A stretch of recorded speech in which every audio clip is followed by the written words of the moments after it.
नमस्कार दोस्तों, स्वागत है आप सभी का जेबीबी क्लासेस के ऑनलाइन प्लेटफॉर्म पर। जैसा कि आप सबको पता है, अपन ने चैप्टर नंबर 4 स्टार्ट किया है जिसका नाम है कार्बन और उसके यौगिक। तो अपन ने स्टार्टिंग की थी, तो कार्बन का परिचय अपन पढ़ चुके हैं और कार्बन किस प्रकार से बंध बनाता है ये भी अपन देख चुके हैं। ठीक है, तो किस प्रकार के बंध बनाता है कार्बन?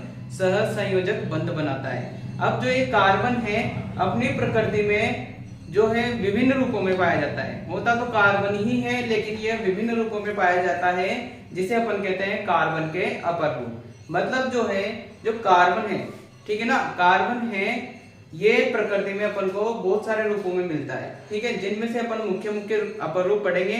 तो पहला अपर रूप है अपना हीरा, दूसरा है ग्रेफाइट, तीसरा है फुलरेन। ठीक है, तो ये क्या होते हैं, इनकी संरचना किस प्रकार की होती है, इनके भौतिक रासायनिक गुणधर्म क्या होते हैं, उसके बारे में आज अपन डिटेल से चर्चा करने वाले हैं। तो सबसे पहले मैं ले रहा हूँ हीरा। हीरा जो अपन आभूषण बनाते हैं ना, आभूषण में जो हीरे लगे होते हैं वो शुद्ध कार्बन से बने होते हैं।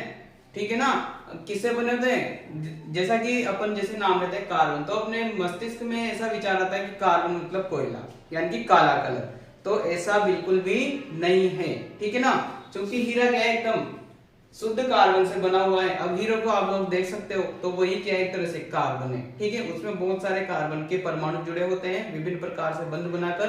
तो जैसे अपन कहते हैं कि कार्बन का शुद्धतम रूप क्या है, तो हीरा है। ठीक है ना, तो जो हीरा होता है वो कार्बन का सबसे शुद्ध रूप होता है, जो ठोस अवस्था में मिलता है।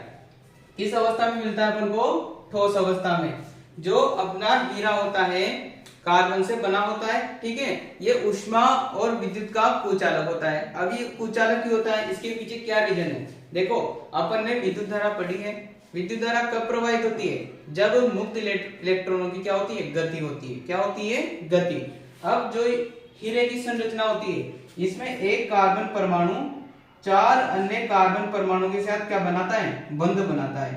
ठीक है, ये जो कार्बन परमाणु है ना, ये 4 अन्य कार्बन परमाणु के साथ क्या बनाएगा? बंध बनाएगा। फिर इसी प्रकार से ये कार्बन भी 4 अन्य कार्बन से बंध बनाएगा, ये कार्बन भी 4 अन्य कार्बन से बंध बनाएगा। तो इस प्रकार से सारे कार्बनों की संयोजकता क्या होती है? पूरी होती है। और इनके पास क्या नहीं होता? मुक्त इलेक्ट्रॉन नहीं होता है। क्या नहीं होता है? मुक्त इलेक्ट्रॉन नहीं होगा। और जैसे ही मुक्त इलेक्ट्रॉन नहीं होगा तो विद्युत धारा का प्रवाह नहीं होगा, और उसी प्रकार से ऊष्मा का भी प्रवाह नहीं होगा। तो यानी कि ये क्या है, होता है? कुचालक होता है। किस किस का? ऊष्मा और विद्युत का। और जैसा कि मैंने ज्यामिति बनाई, तो ये किस प्रकार की ज्यामिति है? ये चतुष्फलकीय ज्यामिति है। किस प्रकार की ज्यामिति है? चतुष्फलकीय ज्यामिति है। तो इसकी आकृति किस प्रकार की होती है? चतुष्फलकीय। आप लोगों से क्वेश्चन पूछ लिया जाए कि हीरे की आकृति कैसी होती है, या फिर हीरे की संरचना किस प्रकार की होती है, तो चतुष्फलकीय होती है। उसके बाद जो अपन देखते हैं, ठीक है, टीवी वगैरह में, फिल्मों वगैरह में देखते हैं कि जो हीरा दिखाते हैं अपन को, वो एकदम पारदर्शी होता है। कैसा होता है? पारदर्शी, मतलब उसमें कोई कलर नहीं होता।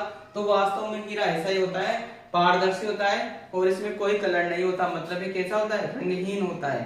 ठीक है, अगले जो अपना कार्बन से बना हुआ हीरा है, इसका उपयोग किस किस में किया जाता है? देखो, एक बात आप लोग जान लो कि हीरा जो है ये बहुत ही कठोर पदार्थ है, या अपन कह सकते हैं कि सबसे कठोर पदार्थ है। ठीक है ना, जैसे ही नाम आता है सबसे कठोर अधातु, तो क्या लिखते हैं अपन? हीरा। क्या लिखते हैं? हीरा। तो हीरे का उपयोग इसकी कठोरता के कारण किस में किया जाता है?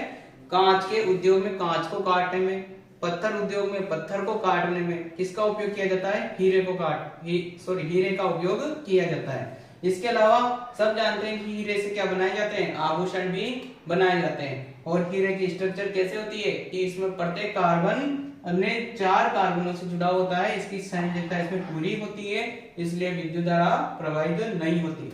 इसके बाद अपन दूसरे पर आते हैं, ग्रेफाइट। ग्रेफाइट सब जानते हो, ठीक है। ग्रेफाइट क्या होता है? जो अपना पेंसिल का जो निब होता है, जो पेंसिल से अपन लिखते हैं काला काला, वही क्या होता है? ग्रेफाइट होता है। तो वो क्या ठोस अवस्था में होता है, लेकिन कैसा होता है? मुलायम और चिकना होता है। होता ही नहीं होता, ऐसे ही टूट जाता है। पेंसिल की निब ऐसे ही टूट जाती है ना, तो वो क्या होती है? वो ग्रेफाइट होती है। और टूटने का कारण क्या है वो भी अपन समझते हैं। देखो, जो ग्रेफाइट होता है इसके अंदर जो कार्बन होता है ये 3 अन्य कार्बन परमाणु से जुड़ा होता है। कितने कार्बन परमाणु से जुड़ा होता है? 3 कार्बन परमाणु से। और जो प्रत्येक कार्बन है इसके पास एक एक मुक्त इलेक्ट्रॉन होता है। प्रत्येक कार्बन के पास क्या होता है? मुक्त इलेक्ट्रॉन होता है। ठीक है ना, आप समझ गए होंगे। मुक्त इलेक्ट्रॉन होगा तो इसमें क्या होगा?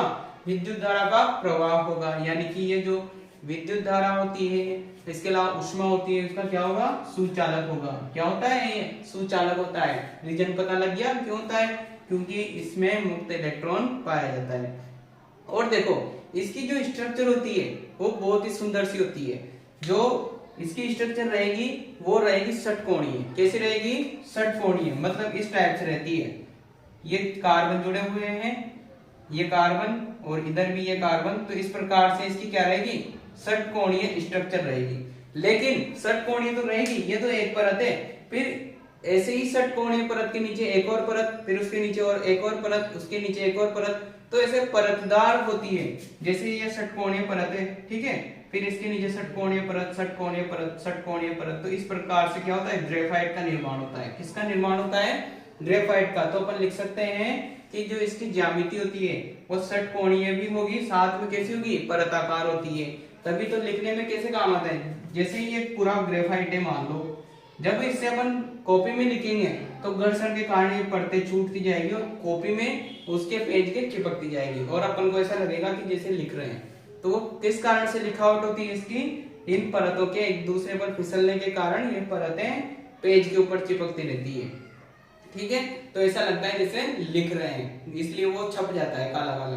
तो ग्रेफाइट से लिखने का कारण ये भी है कि इसकी परताकार संरचना होती है ना, तो परत एक दूसरे पर फिसलती जाती है। और चूंकि प्रत्येक कार्बन के पास क्या होता है? मुक्त इलेक्ट्रॉन होता है, इसलिए विद्युत धारा का क्या होगा? सुचालक होता है। इसका उपयोग किसमें किया जाता है?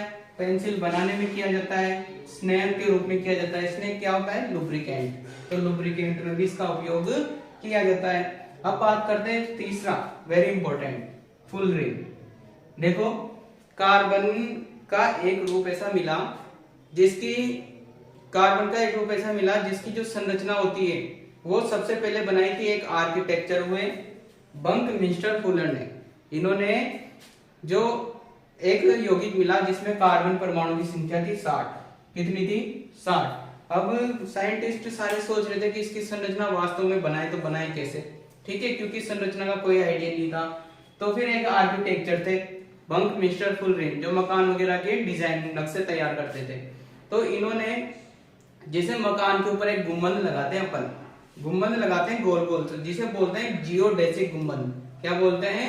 जियोडेसिक गुंबद। तो उस तरह की इन्होंने संरचना बनाकर दी 60 कार्बन परमाणु की, और उस एक बॉलनुमा संरचना बनाई इन्होंने जिसे बोला जाता है बकी बॉल। क्या बोला जाता था उसको? बकी बॉल। और चूंकि सबसे पहले जो 60 कार्बन थे इनकी बॉलनुमा संरचना किसने बनाई थी? बंकमिंस्टर फुलर ने। इसीलिए इस जो 60 कार्बन परमाणु था इसका नाम क्या रख दिया गया? फुलरिन रख दिया गया। तो फुलरिन समझ में आया? देखो सबसे मतलब इसकी तह तक जाते हैं अपन। सबसे पहले क्या हुआ? एक यौगिक मिला जिसमें कार्बन थे 60। कितने थे? 60। अब सारे वैज्ञानिकों ने सोचा कि वास्तव में ये संरचना किस प्रकार से है, मतलब कार्बन जुड़े हुए हैं, एक कार्बन 4 कार्बन से जुड़ा हुआ है, लेकिन उनको समझ में नहीं आ रहा था कि वास्तव में 60 कार्बन की संरचना किस प्रकार से बनाए। तो फिर एक आर्किटेक्चर थे बंकमिंस्टर फुलर, इन्होंने जियोडेसिक गुंबद बनाते हैं उस टाइप की एक बोलनुमा संरचना बनाकर दे दी। तो उसे कहा गया बकी बॉल। क्या कहा गया? बकी बॉल कहा गया। और बाद में जो बंकमिंस्टर फुलर थे इन्हीं के नाम पर इसका नाम क्या पड़ गया? फुलरिन पड़ गया। और इसकी संरचना फुटबॉल जैसी होती है। तो ये थे अपने कार्बन के 3 अपर रूप, हीरा, ग्रेफाइट, फुलरिन। ठीक है, तो मुझे ऐसा लगता है, आपसे ऐसी उम्मीद है कि आप लोगों को समझ में आया होगा। फिर भी अगर आपको कोई डाउट है तो आप कमेंट बॉक्स में जरूर बताएं। धन्यवाद।